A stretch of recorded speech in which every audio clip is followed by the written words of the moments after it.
moment.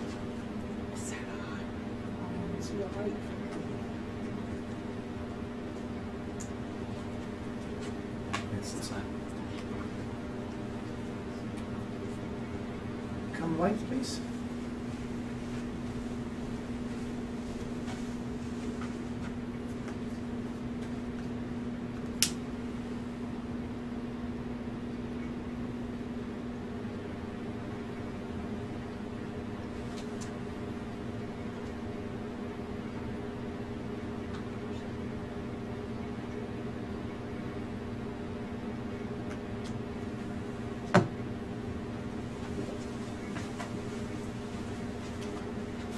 Baruch Adonai Hamvarach. Baruch Adonai Hamvarach Leolam Vayed. Baruch Adonai Hamvarach Leolam Vayed. Baruch Atah Adonai Eloheinu Melech HaOlam Asher Bakar Banu Mechol Ha'amim Vanatan Lanu Et Torato. Baruch Atah Adonai Noten HaTorah. Amen. Bless the Lord, the Blessed One. Bless the Lord, the Blessed One, for all eternity. Blessed are you, O Lord our God, King of the universe, who has chosen us from all peoples and given us his Torah. Blessed are you, O Lord, giver of the Torah. Amen.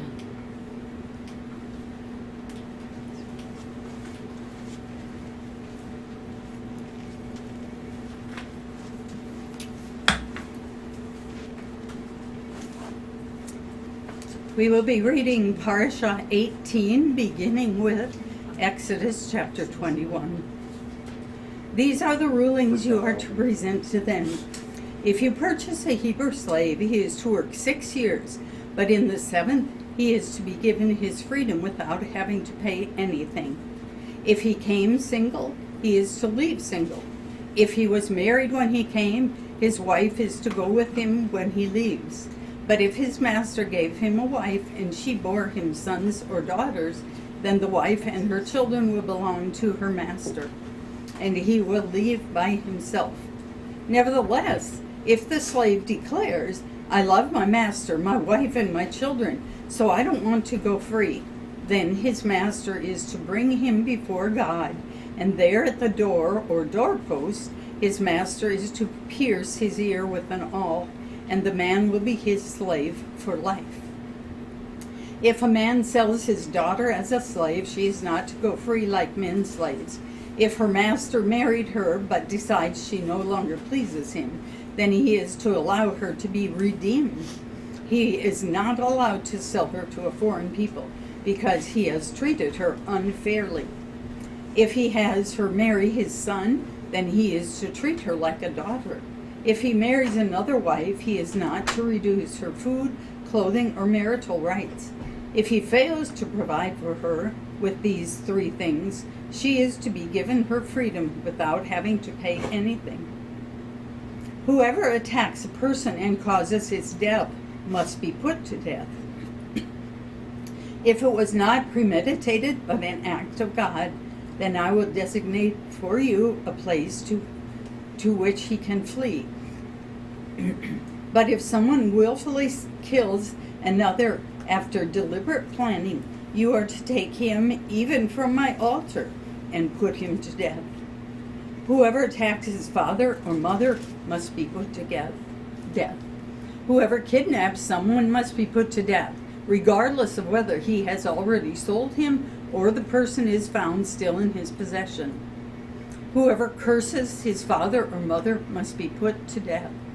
If 2 people fight and one hits the other with a stone or with his fist, and the injured party doesn't die but is confined to his bed, then if he recovers enough to be able to walk around the house, even if with a cane, the attacker will be free of liability, except to compensate him for his loss of time and take responsibility for his care until his recovery is complete. If a person beats his male or female slave with a stick so severely that he dies, he is to be punished, except that if the slave lives for a day or 2, he is not to be punished, since the slave is his property. If people are fighting with each other and happen to hurt a pregnant woman so badly that her unborn child dies, then even if no other harm follows, he must be fined. He must pay the amount set by the woman's husband and confirmed by judges.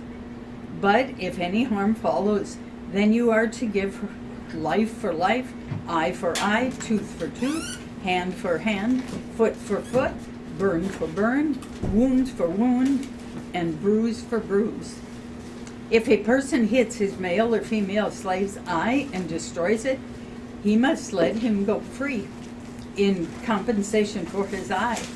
If he knocks out his male or female slave's tooth, he must let him go free in compensation for his tooth. If an ox gores a man or a woman to death, the ox is to be stoned and its flesh not eaten, but the owner of the ox will have no further liability. However, if the ox was in the habit of goring in the past, and the owner was warned but did not confine it, so that it ended up killing a man or a woman, then the ox is to be stoned, and its owner too is to be put to death. However, a ransom may be imposed on him, and the death penalty will be commuted if he pays the amount imposed. If the ox gores a son or daughter, the same rule applies. If the ox gores a male or female slave, its owner must give their master 12 ounces of silver, and the ox is to be stoned to death.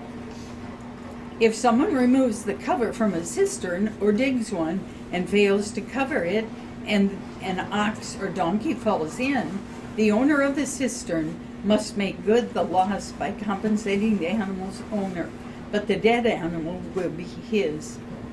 If one person's ox hurts another's so that it dies, they are to sell the live ox and divide the revenue from the sale, and they are also to divide the dead animal.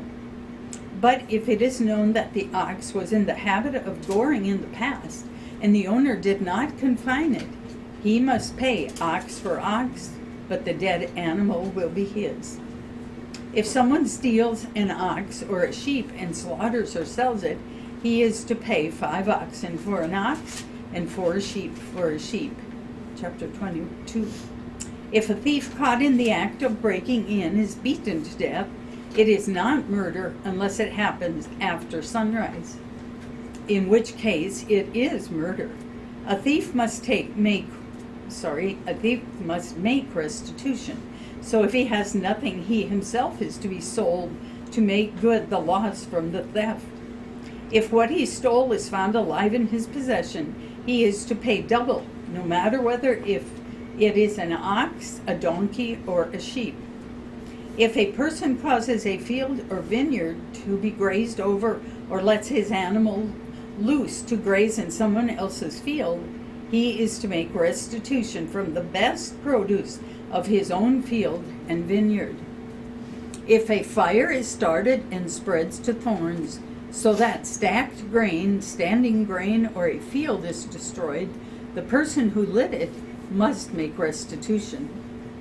If a person entrusts a neighbor with money or goods, and they are stolen from the trustee's house, then, if the thief is found, he must pay double. But if the thief is not found, then the trustee must state before God that he did not take the person's goods himself. In every case of dispute over ownership, whether of an ox, a donkey, a sheep, clothing, or any missing property, where one person says, "This is mine," both parties are to come before God, and the one whom God condemns must pay the other one double. If a person trusts a neighbor to look after a donkey, ox, sheep, or any animal, and it dies, is injured, or is driven away unseen, then the neighbor's oath before Adonai that he has not taken the goods will settle the matter between them. The owner is to accept it without the neighbor's making restitution. But if it was stolen from the neighbor, he must make restitution to the owner. If it was torn to pieces by an animal, the neighbor must bring it as evidence, and then he doesn't need to make good the loss. If someone borrows something from his neighbor and it gets injured or dies with the owner not present, he must make restitution. If the owner was present, he need not make good the loss. If the owner hired it out, the loss is covered by the hiring fee. If a man seduces a virgin who is not engaged to be married and sleeps with her, he must pay the bride price for her to be his wife. But if her father refuses to give her to him, he must pay a sum equivalent to the bride price for virgins. You are not to permit a sorceress to live. Whoever has sexual relations with an animal must be put to death. Anyone who sacrifices to any god other than Adonai alone is to be completely destroyed.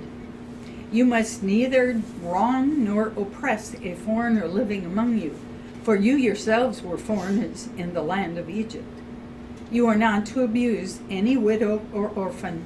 If you do abuse them in any way, and they cry to me, I will certainly heed their cry. My anger will burn, and I will kill you with the sword. Your own wives will be widows, and your own children fatherless. If you loan money to one of my people who is poor, you are not to deal with him as you would a creditor, and you are not to charge him interest. If you take your neighbor's coat as collateral, you are to restore it to him by sundown, because it is his only garment. He needs it to wrap his body. What else does he have in which to sleep? Moreover, if he cries out to me, I will listen, because I am compassionate.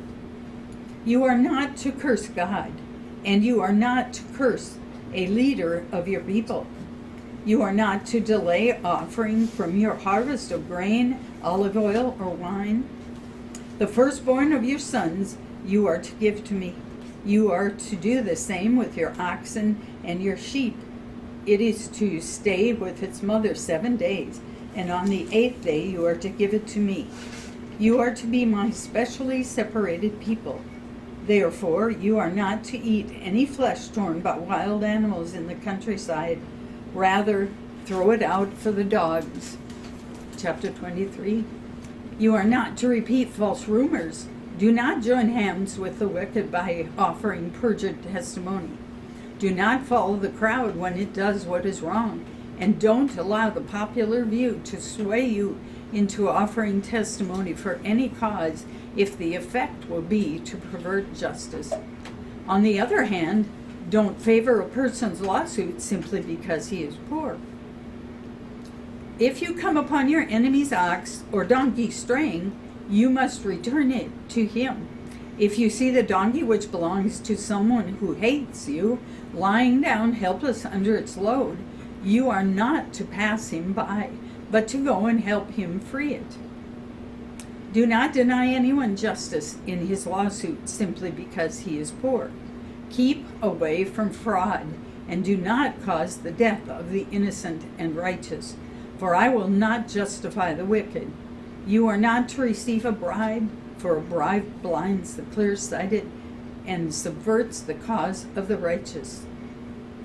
You are not to oppress a foreigner, for you know how a foreigner feels, since you were foreigners in the land of Egypt.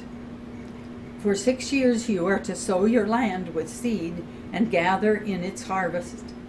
But the 7th year you are to let it rest and lie fallow, so that the poor among your people can eat, and what they leave, the wild animals in the countryside can eat. Do the same with your vineyard and olive grove. For 6 days you are to work, but on the 7th day you are to rest, so that your ox and donkey can rest, and your slave girl's son and the foreigner will be renewed. Pay attention to everything I have said to you. Do not invoke the names of other gods, or even let them be heard crossing your lips. 3 times a year you are to observe a festival for me. Keep the festival of Matzah. For 7 days, as I ordered you, you are to eat matzah at the time determined in the month of Aviv, for it was in that month that you left Egypt. No one is to appear before me empty-handed. Next, the festival of harvest, the first fruits of your efforts sowing in the field. And last, the festival of ingathering, at the end of the year, when you gather in from the fields the result of your efforts.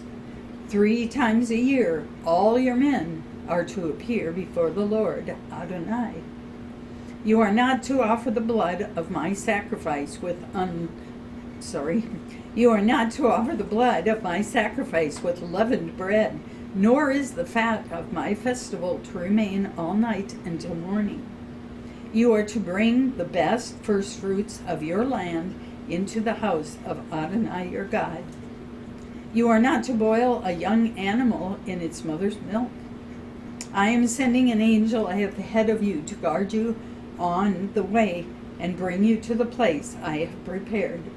Pay attention to him, listen to what he says, and do not rebel against him, because he will not forgive any wrongdoing of yours, since my name resides in him. But if you listen to what he says and do everything I will tell you, then I will be an enemy to your enemies and a foe to your foes. When my angel goes ahead of you and brings you to the Emori, Hitti, Perizi, Canaani, Hivi, and Yebusi, I will make an end of them. You are not to worship their gods, serve them, or follow their practices. Rather, you are to demolish them completely and smash their standing stones to pieces. You are to serve Adonai your God, and he will bless your food and water. I will take sickness away from among you. In your land your women will not miscarry or be barren, and you will live out the full span of your lives. I will send terror of me ahead of you, throwing into confusion all the people to whom you come, and I will make all your enemies turn their backs on you. I will send hornets ahead of you to drive out the Hivi, Canaani, and Hitti from before you. I will not drive them out from before you in 1 year, which would cause the land to become desolate and the wild animals too many for you. I will drive them out from before you gradually, until you have grown in number and can take possession of the land. I will set your boundaries from the Sea of Suf to the Sea of the Philistine, and from the desert to the river, for I will hand the inhabitants of the land over to you, and you will drive them out from before you. You are not to make a covenant with them or with their gods. They are not to live in your land. Otherwise, they will make you sin against me by ensnaring you to serve their gods. Chapter 24. To Moshe, Adonai said, Come up to Adonai, you, Aharon, Nadab, Avihu, and 70 of the leaders of Israel. Prostrate yourselves at a distance, while Moshe alone approaches Adonai. The others are not to approach, and the people are not to go up with him. Moshe came and told the people everything Adonai had said, including all the rulings. The people answered with a voice, I will obey every word Adonai has spoken. Moshe wrote down all the words of Adonai. He rose early in the morning, built an altar at the base of the mountain, and set upright 12 large stones to represent the 12 tribes of Israel. He sent the young men of the people of Israel to offer burnt offerings and sacrifice peace offerings of oxen to Adonai. Moshe took half of the blood and put it in basins. The other half of the blood he splashed against the altar. Then he took the book of the covenant and read it aloud, so that the people could hear, and they responded, Everything that Adonai has spoken, we will do and obey. Moshe took the blood, sprinkled it on the people, and said, This is the blood of the covenant which Adonai has made with you in accordance with all these words. Moshe, Aharon, Nadab, Avihu, and 70 of the leaders went up, and they saw the God of Israel. Under his feet was something like a sapphire stone pavement, as clear as the sky itself. He did not reach out his hand against these notables of Israel. On the contrary, they saw God, even as they were eating and drinking. Adonai said to Moshe, "Come up to me on the mountain and stay there.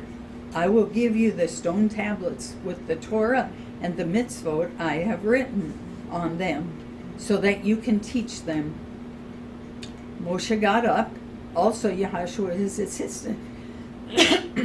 Excuse me. Also Yahshua is his assistant, and Moshe went up onto the mountain of God. To the leaders he said, "Stay here for us until we come back to you. See, Aharon and Hur are with you. Whoever has a problem should turn to them." Moshe went up onto the mountain, and the cloud covered the mountain. The glory of Adonai stayed on Mount Sinai, and the cloud covered it for 6 days. On the 7th day he called to Moshe out of the cloud. To the people of Israel, the glory of Adonai looked like a raging fire on the top of the mountain. Moshe entered the cloud and went up on the mountain. He was on the mountain 40 days and nights.